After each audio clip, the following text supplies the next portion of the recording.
Right now, across the Pacific Ocean, something is happening that could change the world's weather. It's called El Niño, and it's a global weather phenomenon that can reshape the weather, food, and temperatures worldwide. Depending on where you are, it can mean devastating floods, extreme droughts, intense heat waves, or raging wildfires. And this year, it's looking increasingly likely it's going to be strong, really strong. I'm Simon King, a lead weather presenter and meteorologist at the BBC. So let me explain how it works and what it could mean for us.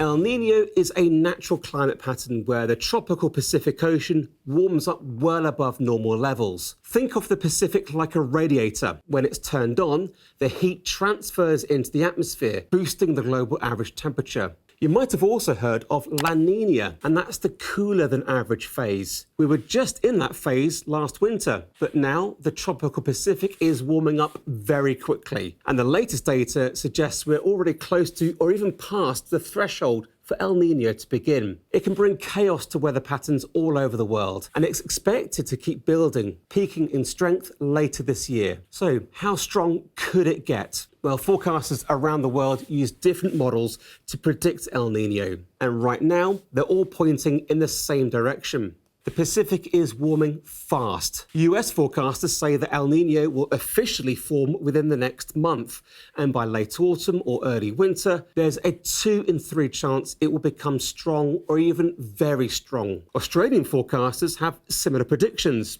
and European forecasters say that around half of their models show it could be one of the strongest on record. This has prompted some to call this a super, mega, or even Godzilla El Niño later this year. You'd have to go back over a decade to find a very strong El Niño in modern history. In 2015, 2016 and 1997, 1998, temperatures in the El Niño region of the Pacific were 2.4 degrees above average, and that's still lower than some forecasts for this year, which are suggesting the average temperature could be between 2.5 and 3 degrees warmer than usual. The strongest ever El Niño is thought to be in 1877, when the temperature was 2.7 above average, though this was a very different era when there were much fewer observations. So what does it mean for weather?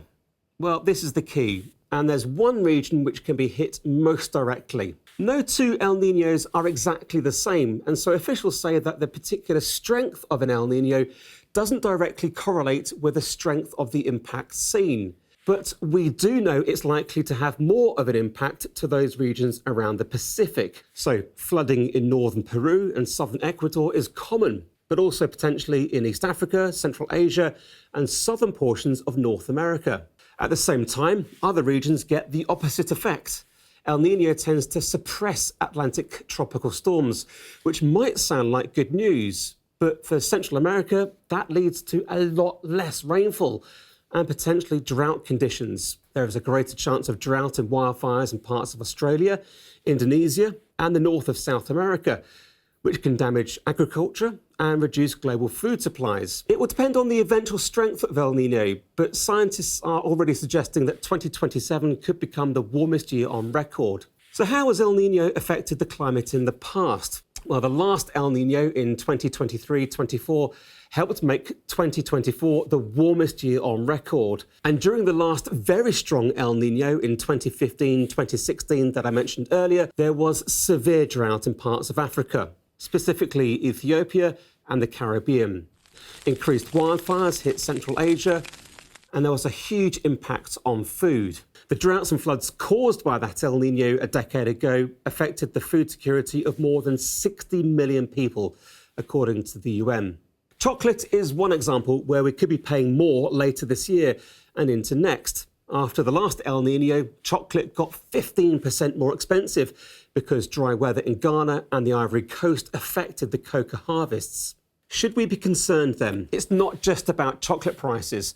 The impact of El Niño is already being felt for some. Forest fires in Indonesia have started earlier this year, and communities there are especially worried that El Niño could intensify those wildfires, damaging homes, businesses, and agriculture. And what's happening in the Middle East affects things too. It's already putting pressure on food production and agriculture. The price of fertilizer has increased, and this will impact harvests in the coming months. So we could see reduced food supplies and higher prices. Sources have told me that there have been already lots of conversations happening to prepare for El Nino between UN agencies, international NGOs and interagency committees. For the UK, any direct impacts on our weather from El Nino are less certain, but climate scientists at the Met Office say El Nino years can increase the risk of colder winters here. Overall, we could be looking at potentially big humanitarian impacts through this year.